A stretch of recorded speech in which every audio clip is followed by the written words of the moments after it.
Tiago. Tiago, você poderia se apresentar aqui, por favor? Bom, boa tarde, meninas. Bom dia, boa noite, pessoal que está acompanhando. Eu sou professor aqui no Destino. Nesse ano estou com o PROAT, que é o cara que cuida da parte de informática, dos equipamentos. Eu sou formado pela ETEC de Guarulhos em informática, técnico de informática. Depois eu tive uma formação em relações internacionais. E por último, fiz geografia e dei aula a partir de 2022 também estadual. Estou à disposição de vocês. Tiago, o que podemos entender por que a guerra silenciosa no contexto social geográfico? Bom, essa questão de guerra silenciosa, ela tem várias definições e várias dimensões, né? Então a gente pode falar, por exemplo, da questão dos marginalizados, né, da sociedade internacional, da globalização, que aí é mais o meu campo de atuação, né? A minha formação de fato é essa, relações internacionais. A gente pode falar de uma guerra silenciosa em termos econômicos, em termos sociais, ambientais, então são várias dimensões que a gente pode tratar disso.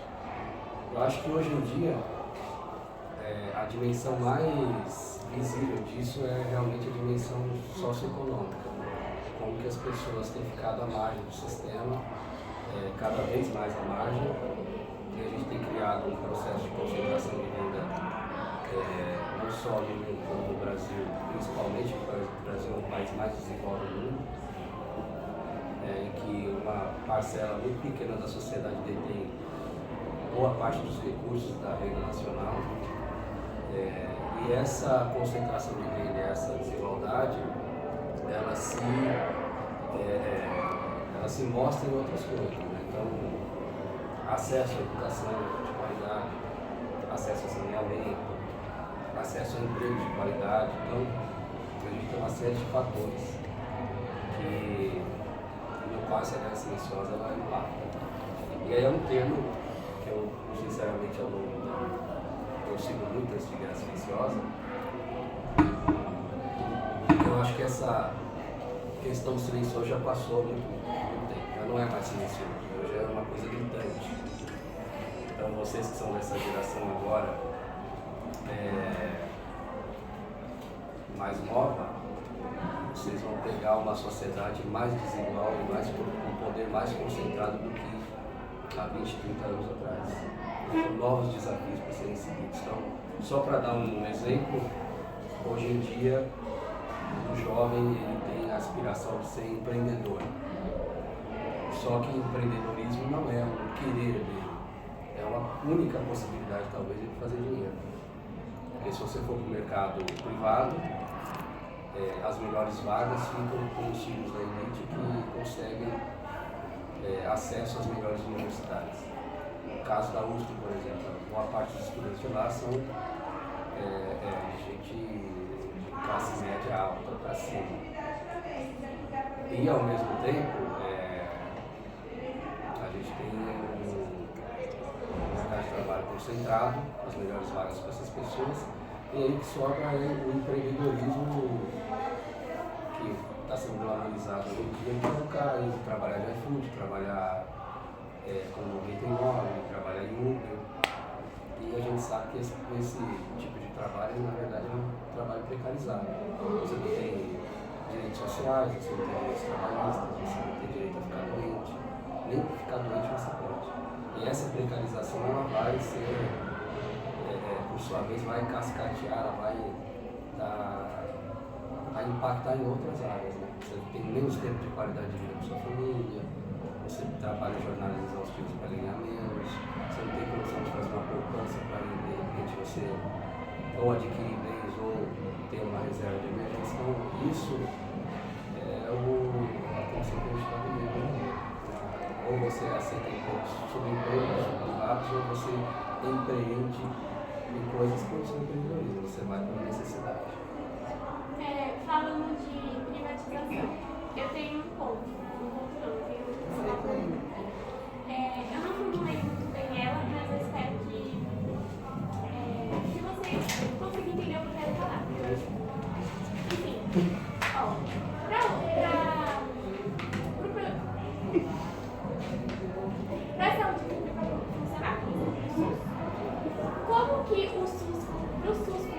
exemplo, a gente vai ter uma saúde boa, a gente vai ter médicos bons e uma hipótese, né?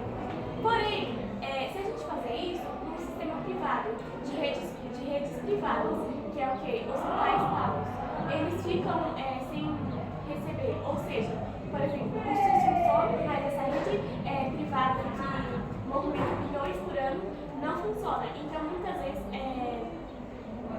os políticos, as grandes empresas não querem que o SUS funcione para que movimente esses bilhões de dinheiro, essas empresas, esses lucros para eles. É igual na escola, por exemplo. Para a escola pública funcionar, a gente também vai ter que mexer com a privatização de escolas particulares de rede que são pagas para os filhos da elite.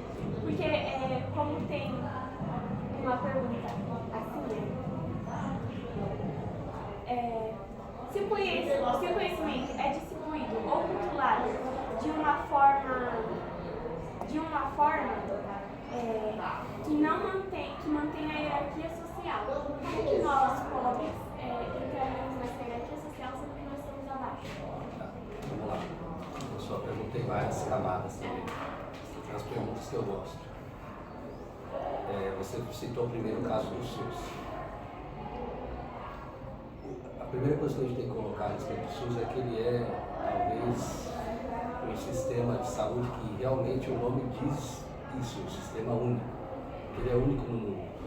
A gente não tem em nenhum outro lugar do mundo um sistema de saúde que seja gratuito, de livre acesso a qualquer tipo de pessoa, em que você faz cirurgias da maior complexidade até uma coisa como tratar agricultor, né? Coisas básicas desse tipo.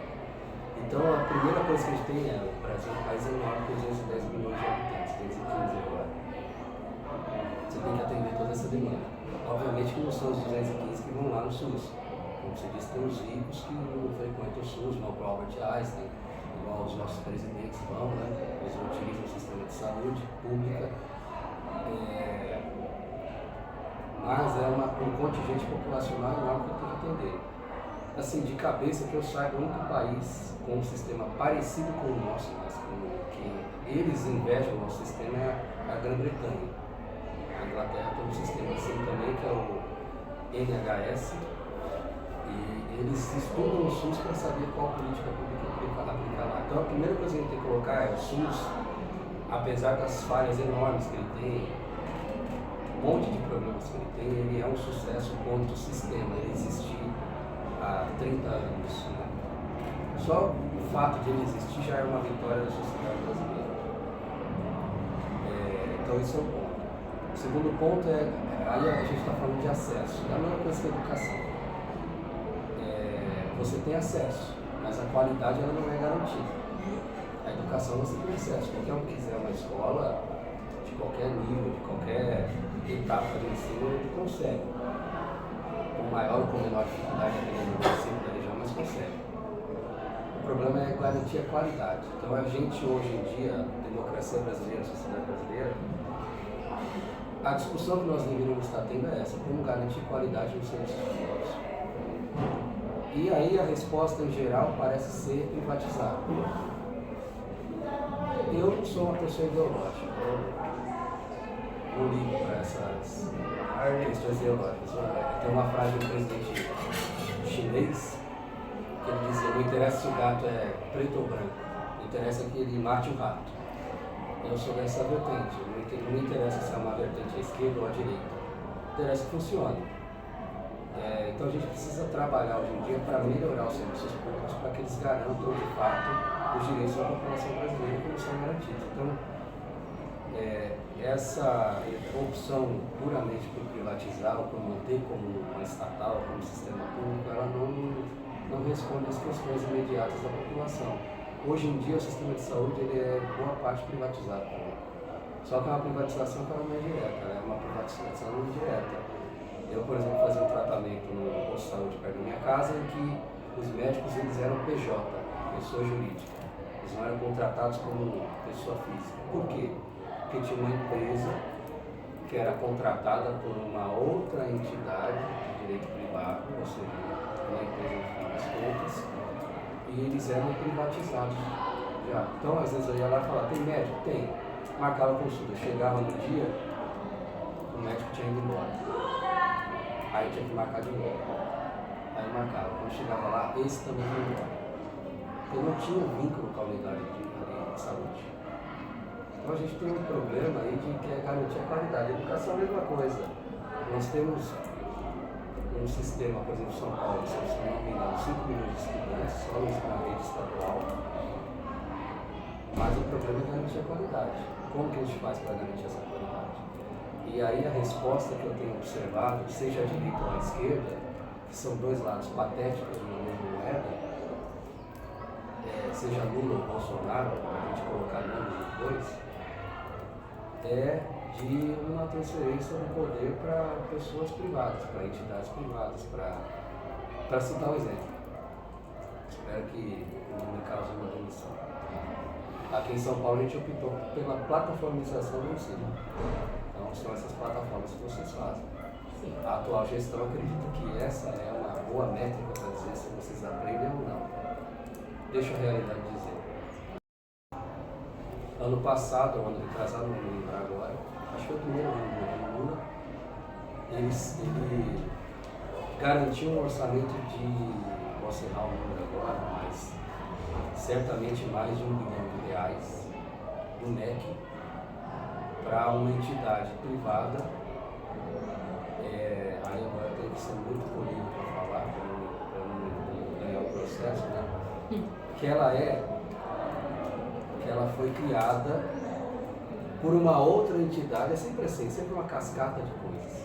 Por uma outra entidade que foi criada e recebeu dinheiro de um senhor chamado Jorge Paulo Leme, que vem a ser o dono da Americanas e de outras coisas aí muito ricas, como a Ambev, que é a maior cervejaria do mundo, do Burger King, ele também era dono.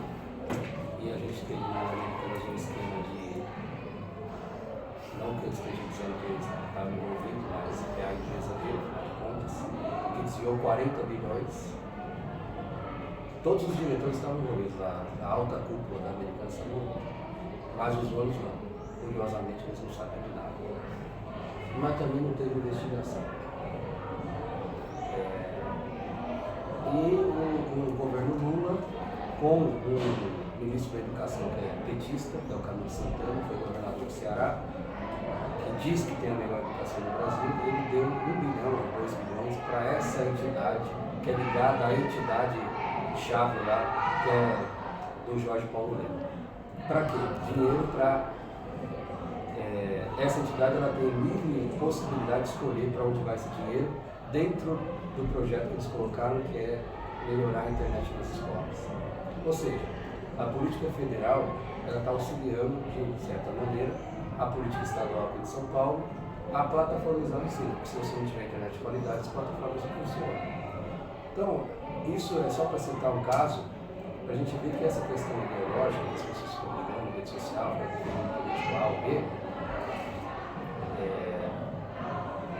é um pano de fundo para o fato de que o orçamento público, em boa parte, ele está comprometido por e para pessoas que já têm dinheiro, pessoas que não têm necessidade de ter nenhum acesso àquilo, e pessoas às quais os interesses a gente não sabe bem quais são. Então, isso, várias áreas estão acontecendo isso.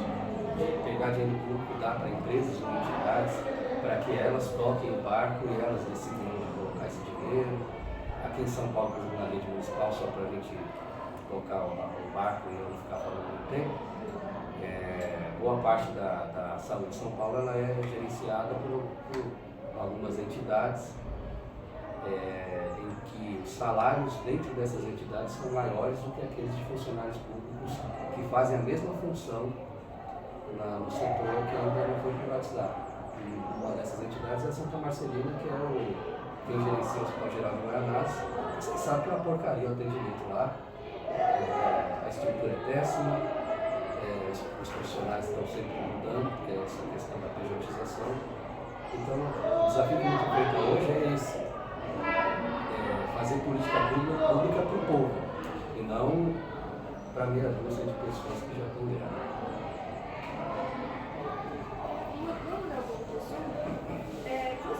as formas de violência invisíveis presentes nesse espaço urbano e rural. A gente tem a violência assim, talvez mais visível, mais explícita, é a violência do dia a dia cotidiano, que a gente chama de violência urbana. Então são os assaltos, os roubos, os estupros, né, os índices todos. Curiosamente, apesar da nossa percepção, os índices todos eles mostram que tem uma redução disso. O Rio de Janeiro teve uma redução considerável, São Paulo também teve uma redução considerável, mas a sensação é que está cada vez pior. E acho até que a imprensa ela tem um papel nisso, porque o tempo inteiro a gente só vê bombardeado de notícias negativas, né? A gente não recebe notícias positivas, é sempre não sei quantos foram mortos ali, abordagem policial disso, abordagem policial daquilo, etc. Então a gente tem uma percepção negativa da realidade, embora os dados demonstrem que tem melhorado. Mas ao mesmo tempo, alguns estados do Brasil eles estão piorando muito os índices. Por exemplo, a Bahia é um estado extremamente violento, o Nordeste no modo geral, mas a Bahia especialmente, o Norte também é um lugar violento. E essa violência ela se expressa tanto no urbano, nas cidades, quanto no campo. A gente tem um país com uma violência no campo bastante grande. Em 2005, e não faz tanto tempo assim, 20 anos, tinha uma missionária americana que trabalhava na Amazônia, que ela foi morta a mando de alguns grileiros, que são os caras que vêm, tomam a terra e vendem depois do loteamento. E o crime dela demorou anos para ser efetivamente investigado e os culpados punidos. A gente tem um caso, por exemplo, que é de Alvorada dos Carajás, que várias pessoas foram mortas pela polícia, uma repressão violenta de protesto no campo, das pessoas no campo, e os mandantes nunca foram efetivamente punidos. Então, esse é o grande problema na questão da violência, que é a impunidade. Partindo para a questão da violência implícita, eu acredito, é uma opinião minha, não sei se a gente consegue encontrar amparo em alguma teoria, alguma coisa do tipo, mas eu acho que a grande violência no Brasil é a da dignidade. Quando você procura um serviço público e você não consegue atendimento, isso é uma forma de violência. Então, a violência estrutural, aquela que mata mais do que uma guerra armada, o senhor acha que... Por que ainda não reconhecemos como tal? Por exemplo, a guerra ela mata mais, só que a violência estrutural ainda não é tão reconhecida, porque a gente acaba silenciando ela. Por que o senhor acha que isso acontece? Aí depende do que a gente chama de violência estrutural. Eu tive, quando eu fiz relações internacionais, eu tive uma disciplina que era ciência política. E um dos primeiros temas que a gente estuda em ciência política é a natureza humana. Aí a gente se perguntava, a natureza humana ela é pacífica e bondosa ou ela é beligerante, ou seja, de guerra e má? Aí você tem dentro da filosofia política vários autores que contextualizam isso. Um deles é o Thomas Hobbes, ele é da época do absolutismo, que seja estudar essa chatice histórica. E ele diz que a natureza humana é má. Onde o ser humano tiver a possibilidade e a oportunidade de praticar o mal, ele vai praticar. E você precisa criar formas de coibir esse comportamento perverso. Eu sigo um pouquinho na linha dele. Eu acho que o ser humano ele tem uma tendência a praticar o ilícito. E você tem que criar possibilidades para constranger isso. Então eu vejo a violência como algo, a violência, a agressividade é algo natural da nossa constituição enquanto seres humanos. Só que eu acho que o que você fala de violência estrutural é dessa violência urbana que a gente tem no Brasil principalmente. Eu acho que não dá para comparar o que acontece numa guerra com o que acontece no Brasil. O Brasil tem uma violência disseminado na sociedade, comportamentos violentos, ações violentas, crimes violentos, mas o que acontece, por exemplo, na Síria, o que acontece na Palestina, o que acontece na Ucrânia, é uma coisa assim incomparável. Eu acompanhei a guerra da Ucrânia desde o início, porque eu ainda era mais ligado a essa questão de relações internacionais. E os crimes de guerra que aconteceram lá são assim, um horror. Esses dias eu estava lendo uma matéria internacional do New York Times que mostrava os crimes de guerra das tropas russas. E eles invadiram uma cidade e eles mataram praticamente todas as pessoas. O cara estava andando na bicicleta, tomava um tiro de canhão, um tiro de ponto .50. Que é aquelas armas que os caras aqui usam para roubar carro forte. Um tiro desse estoura a pessoa. Eu acho que não tem nem comparação com o que acontece aqui. Obviamente que a nossa realidade é não precisa ser mudada, mas assim, a comparação acho que não tem como comparar. A gente pega o caso do Rio de Janeiro, por exemplo, realmente ele tem uma violência estruturada para ser daquele jeito. E a geografia da cidade permite isso. Mas eu creio que a gente consiga fazer essa comparação. Embora eu dava uma aula no passado de direitos humanos, de aula de sociologia, e eu sempre perguntava para os alunos quanto que eles acreditavam que tinha morrido na Guerra da Síria e tinha morrido aqui no Brasil em 10 anos. A Guerra da Síria está desde 2010. 2010, 2011. E curiosamente a gente ganhava de quase todos os conflitos. Guerra do Iraque morreu menos gente do que aqui. Guerra da Síria. Guerra da Ucrânia até então tinha morrido menos gente do que aqui. Mas a brutalidade da guerra é completamente diferente. Como a desigualdade social pode ser vista como uma guerra social dentro das cidades? Eu acho que dentro do que eu falei, quando você nega direitos às pessoas, isso é o pior tipo de violência que tem. Quando você nega a voz, quando você nega acesso. A gente é um país que tem 50 milhões de pessoas que não tem uma privada com esgoto em casa.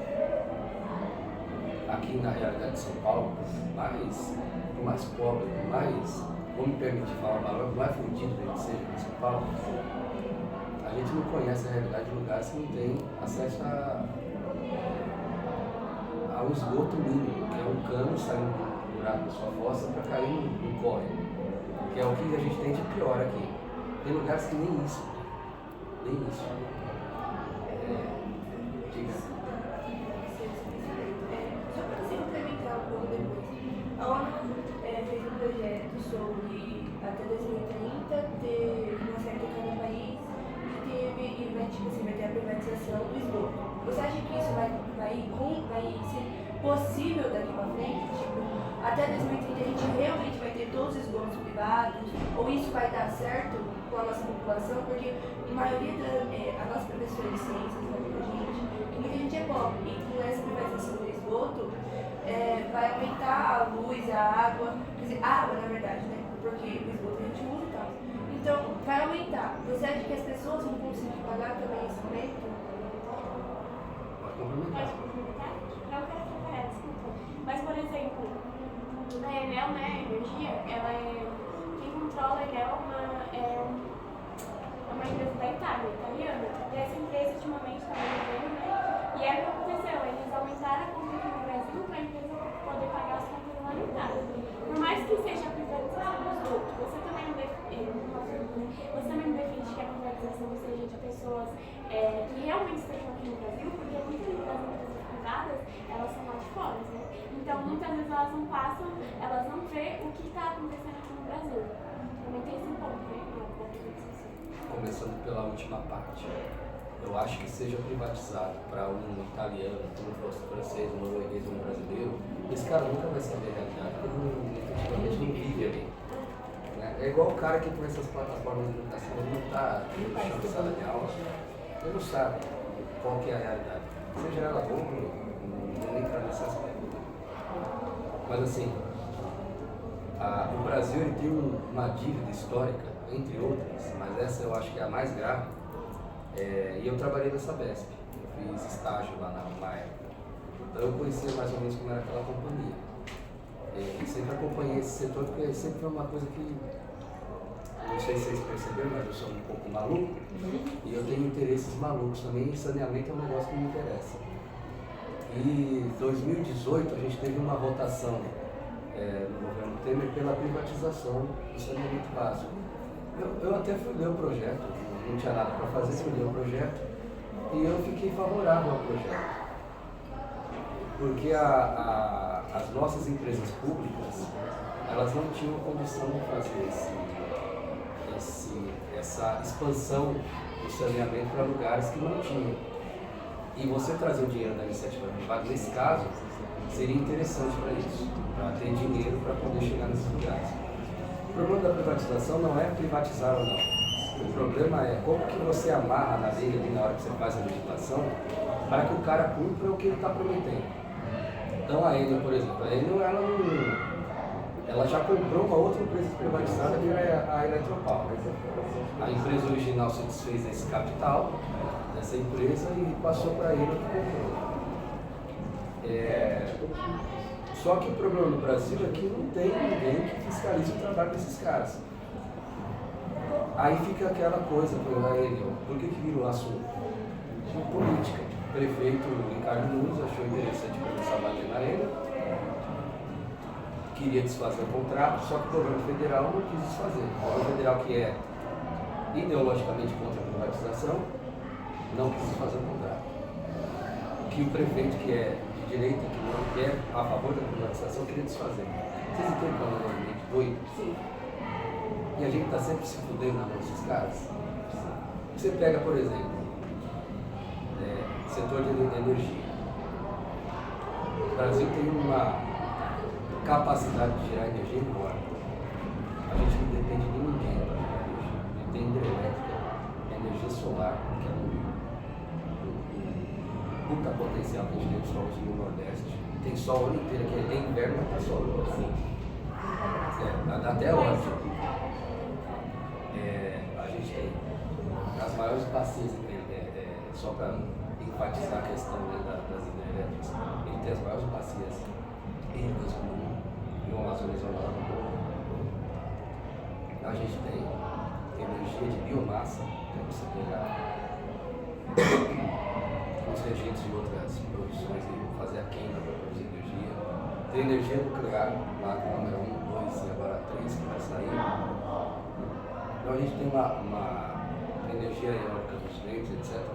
A gente tem uma série de recursos que poucos países têm no mundo e a gente não utiliza. A gente não aproveita. Imagine se cada casa colocasse um painel solar para aproveitar a energia solar. Ia baratear isso aqui para cacete. Mas não é do interesse do Estado, por N razões. Não é do interesse das empresas também.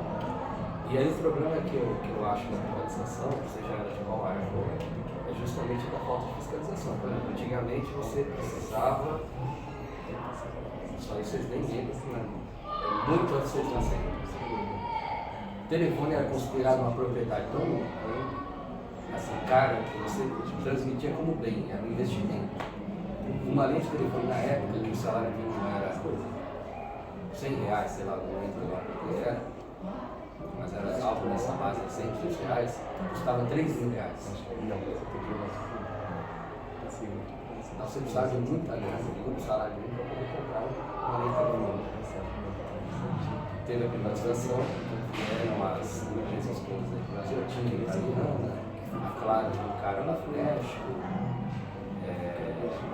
a Oi era brasileira, não tem mais agora,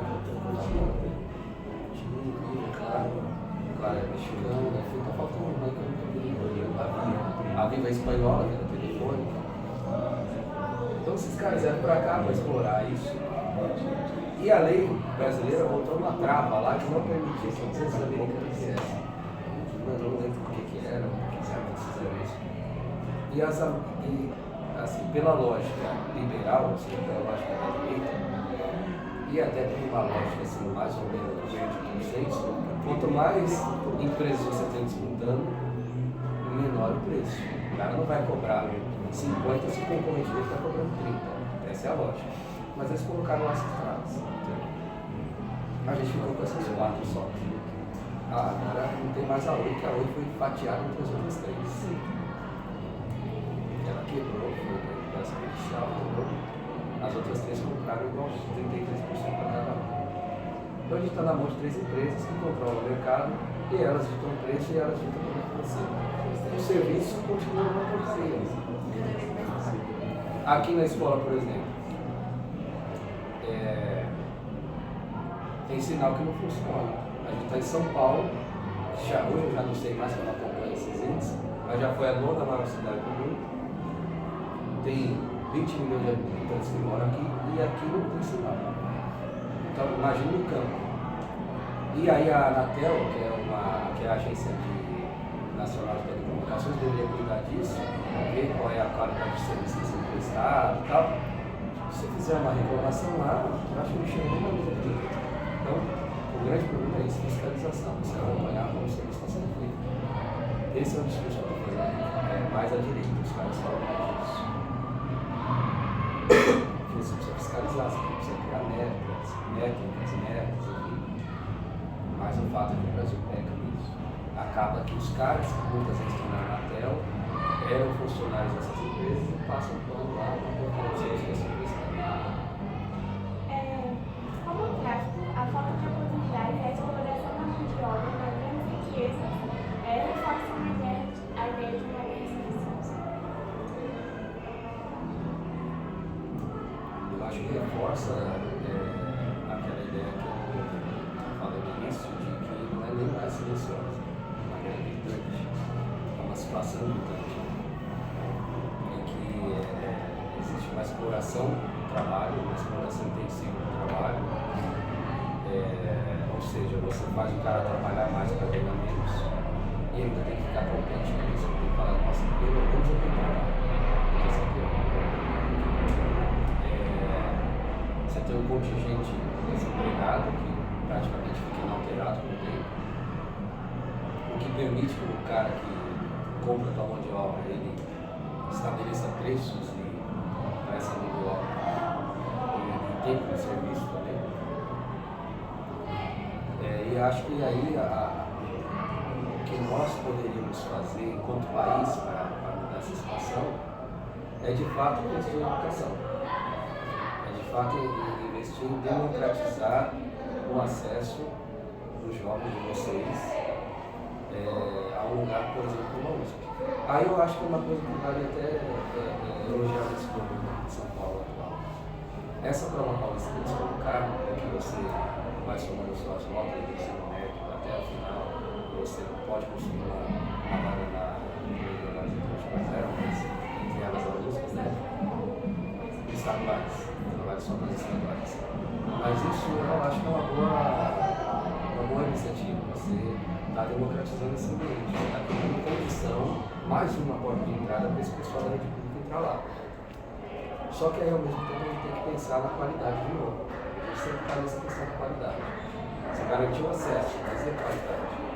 Esse cara vai conseguir permanecer lá, pensar que lá o nível é outro. Ele vai conseguir se integrar com o cliente, vai conseguir fazer,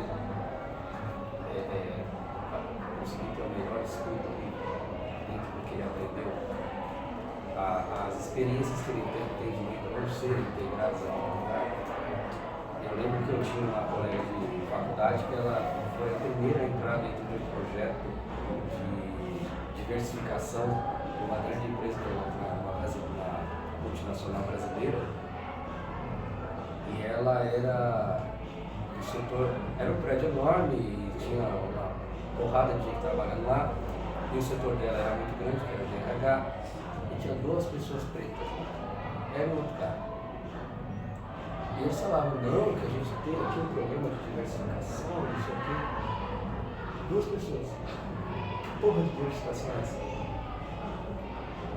Tem um departamento com 900, tem 2. Não é diversificação. Tem 2 vezes. Só para falar que tem. Aí não é integração, não é inclusão. Você está colocando o cara lá, vai cair um abajur para verificar os dados políticos, a gente é uma empresa que integra todo tipo de gente. Nós temos gays, lésbicas, assexuados, trans, etc. Temos programas para as mulheres, para as empresas de tecnologia fazem muito isso. Mas qual que é a função desse cara? Ele tem uma função que impacta a empresa, ou ele só foi contratado para permanecer ali? Ou ele só foi contratado porque ele é uma pessoa, uma mão de obra mais barata? Ou porque ele está tão desesperado que ele aceita qualquer porcaria que dá para ele, qualquer emprego? O iFood pede e fala que ele é diverso. Tá, ele é diverso nos motoboys, a maior parte é preto. Mas e a diretoria? E os caras que tomam decisão?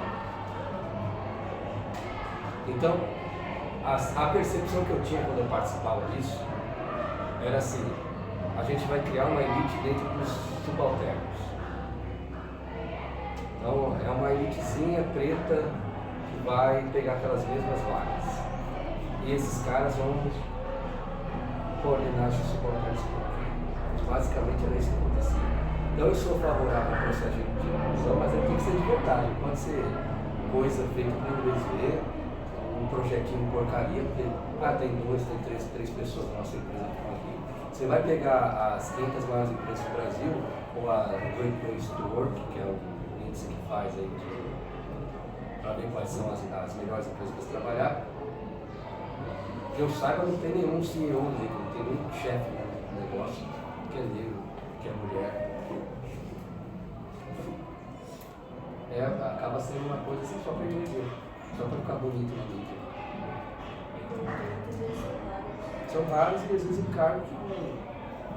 Um desenho da criação Shark, ele é várias críticas sociais. Aí ele fala assim, tem um cara, né? Aí ele vai para uma reunião de empresa e fala assim, você tem representatividade de negro. Aí ele chama o amigo dele para trabalhar, que é negro. Aí ele fala, aí o negro começa a querer opinar, né? Aí o branco fala assim, não, mas eu não vou usar sua ideia. Aí o cara fica tipo, por que você não vai usar uma ideia?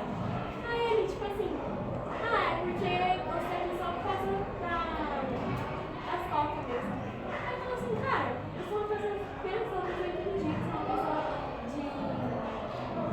de posicionamento como você disse. Acho que é uma sativa.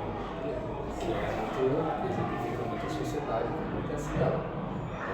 Te coloquei aqui, mas é só isso. Você decorar o cliente. Isso é um ser decorativo. Você vai ficar aqui porque eu preciso bater metas de diversidade. Na verdade, isso daí não promove inclusão nenhuma, não promove nenhuma mudança na sociedade. Você não vai ter um direito populacional, não vai de fora, não vai participar. É a mesma coisa que acontece hoje. Por mim, É o racismo estrutural. eu não gosto muito dessa tese. E quem vai assistir lá vai odiar isso, eu não gosto. Porque foi colocado como uma certeza, não é uma tese, é uma teoria. Ela não é uma verdade absoluta. E aí, como assim, até cientificamente, academicamente, se você pega uma teoria, tem um monte de teoria maluca. Agora o professor Marcos vai gostar disso. Quando eu estava na faculdade, no último ano, tinha um carinha que ele fez defendeu uma tese lá de conclusão de curso, TCC, que era o seguinte, exopolítica. Vou explicar aqui nesse treco. Exopolítica. Aí tinha um subtítulo que eu não vou me lembrar agora. Exopolítica, a cargo da ciência política ou das relações internacionais. Ele pregava o seguinte: existem seres extraterrestres. Essa era a tese dele. Existem seres extraterrestres. Quando da chegada deles, quem vai cuidar de fazer o contato, de estudar, de ver que raça que é essa? É a raça dos cinza? É a raça dos pleiadianos? Eu gosto desse tema também. É a raça dos caras que vieram de... Acho que tem uma constelação chamada Alcione. Quem vai cuidar disso? Vai ser a ciência política? Ou vai ser as relações internacionais? E aí é exopolítica. Exo é tudo que está fora. Exosfera, externo, tudo que está fora da coisa. A exopolítica era o contato dos seres humanos com esse povo aí de fora, esses extraterrestres. Era uma teoria, era uma tese. Agora, eu vou tomar aquela tese como uma verdade? Não. Peraí, vou ler, vou ver se tem cabimento, vou fazer pesquisa no meio. Racismo estrutural é uma coisa.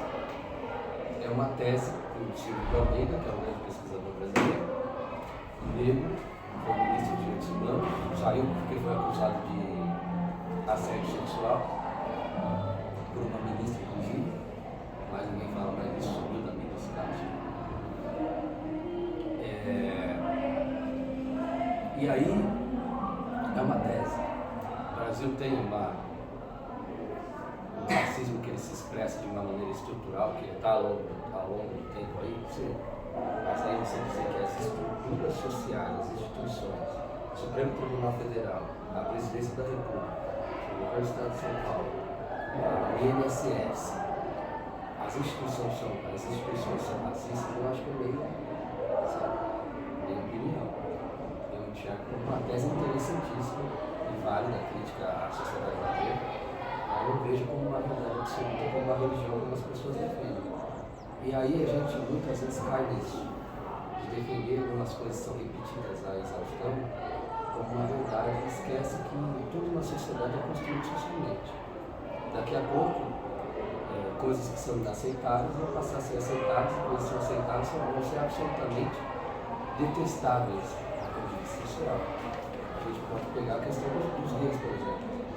Até os anos 90, não é 1820. Ser gay, homossexualismo, como eles colocavam, era considerado doença pelo DSM, que é um livro médico que a Sociedade de Medicina Americana escreve todos os anos. Estava lá, homossexualismo, doença, tratamento. Foi retirado, acho que não faz um tempo, 20 anos atrás. Então, outra coisa que foi colocado como doença, luto. Passou de 7 dias de luto, você está doente.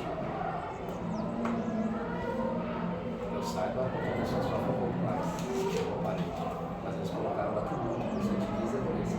Então, essas coisas são construções sociais, são teses, são teorias. A gente pode levar a fé em fogo. É igual privatizar é ruim. Não, privatizar é bom. Fica um debate, mas é uma tese. Vamos ver na prática. Aí depende. Se você privatizou que funcionou, ali não vai funcionar. Aqui é mais ou menos. A gente fica nessas disputas ideológicas e não avança com o país, nem sociedade.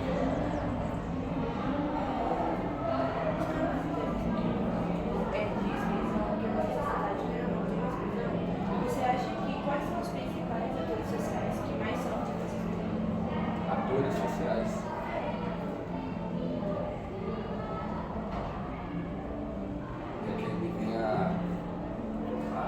As coisas de sociologia, que a gente fala de atores sociais e sociologia. Eu acho que são muito isso, as pessoas reais. Né? As pessoas que de fato enfrentam a exclusão, a marginalização. Que também essa exclusão, essa marginalização virou uma mercadoria. Né? Hoje em dia tem um monte de gente aí que defende minorias, mas de fato não faz nada para mudar as coisas. Tem um monte de homem que defende minorias, é só para ganhar dinheiro. Tem um monte de ações de empresas, como essa que a gente estava falando, que diz que tem inclusão no comercial. Eu vou citar um caso, o Itaú, que é o grande banco brasileiro, o maior banco brasileiro, aliás, é uma coisa formidável a capacidade que o Itaú tem de ganhar dinheiro, seja lá o tempo que for. Todos os anos eles batem recorde de lucro. Acho que é uma das poucas empresas brasileiras que fazem isso. Eu acho realmente louvável, apesar da ironia. Eles, na propaganda com aqueles tons de laranja, azul, sempre colocam uma mulher, um negro sorrindo com cartão na mão, o cara às vezes está fudido com o limite, mas ele está sorrindo na propaganda. Depois você escolhe as palavras, toda a parte da terra. Mas assim, a propaganda é linda. o banco está aqui para você, o banco está aqui para te ajudar, quando você precisar, você vem aqui. Aí tem o trainee do Itaú, o Itaú é um dos mais disputados no Brasil. Vai olhar a foto do trainee. Depois eu mando para vocês podem ter que ver. Só tem branco. Só tem branco. Aí eu participei de vários processos seletivos. Você vai lá fazer os processos e era de grandes empresas. Fiz para o Santander também, Banco Enorme, fiz para Heineken. Acho que tem outros processos que participei de. Mas os dois foram os que mais me chamaram a atenção. E tinha essa coisa da diversidade da inclusão. Só que quando você chegava lá, por exemplo, da Heineken era um prédio enorme, que é na Avenida Paulista, que inclusive a sede do Facebook também ficava no prédio. Você chegava lá, era maravilhoso. Tinha sexta-feira você podia tomar cerveja, tinha lá um teco para você servir chopp, mesa de sinuca, joguinhos, puff para você tentar cantar na sala, era maravilhoso mesmo. O salário bom, acho que era 7 mil na época, fora os benefícios. E aí você ia ver quem que estava lá. Quando eu cheguei igual um desgraçado, todo pior que eu estou hoje. Olha que é difícil imaginar isso. Que eu cheguei correndo porque meu trem atrasou, o ônibus atrasou, teve uma briga dentro da estação, não sei aonde, eu me atrasei. Eu tinha que ir tinha que pegar até a linha Guaraná, tinha que pegar daqui de Guaraná até Itaquera, transferir para o metrô, do metrô ir para não sei onde, depois descer na linha amarela, ir para Paulista, atravessar a rua e chegar na CPC. Acabei que me atrasei. Aí eu estou lá sentadinho nos grupos lá, conversando, e você da onde? É muito legal esse processo, você conhece gente muito legal. Você é da onde? Você faz o quê? Você está estudando o quê? Aí chegou uma menina, eu estou muito cansada hoje, porque nossa, foi um horror para chegar aqui, foi sério, eu demorei 8 minutos para chegar aqui de Uber. Geralmente eu chego em 5, mas eu demorei 8. Você mora onde? Eu moro em Moema. Legal, eu moro lá em Guaraná, demorei 2 horas para chegar aqui, atrasei. Mas que bom que estamos aqui, né, Você estuda onde? Eu estudo na SPM. É uma das faculdades públicas aí de propaganda, marketing, a parte criativa dos caras são muito bons. Legal. E você estuda onde? Eu estudo na UFABC. E você, eu sou da USP. E você, eu sou da Unicamp. Eu sou da Unesp. Só faculdade fora. Aí perguntaram, e você é da onde? Eu sou da FMI. Eu me matava para pagar R$1.000 por mês. E a minha sorte ainda que eu pagava com gosto, porque a minha faculdade estava entre as 3 melhores do meu curso. Disputava até com a universidade pública.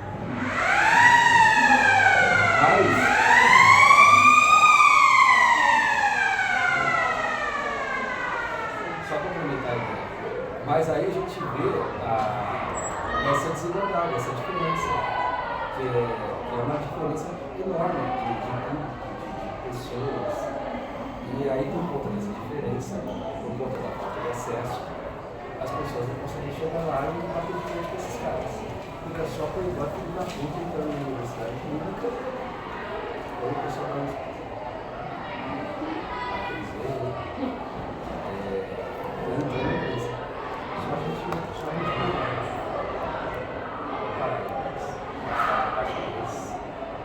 para você acordar, tudo isso. Cara, eu tava pensando, tá bom? Nossa, eu não tô pensando assim. Não, mas eu tava imaginando. Não, é que eu sei que eu falo da sua. Não é isso.